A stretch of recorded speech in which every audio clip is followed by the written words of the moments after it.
Sketches can be used to create 2D shapes like this square, to then later use them to create 3D shapes like this cube.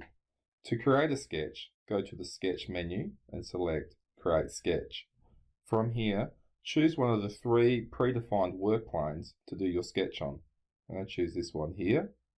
And then to select a shape, go back to the Sketch menu and choose one of the shapes. I'm going to choose a 2-point rectangle. From the origin point, I'm going to left click and drag out. Now from here, I can actually type in my dimensions. I want 50 millimeters by 50 millimeters and hit enter to complete the sketch.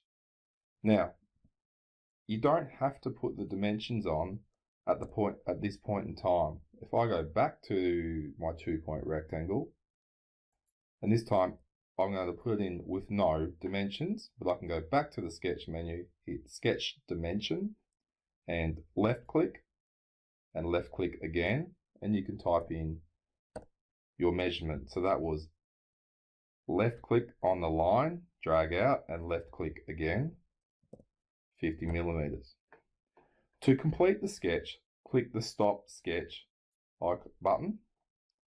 To edit the sketch at any time, go back to the feature tree and you can either double click or right click, edit sketch.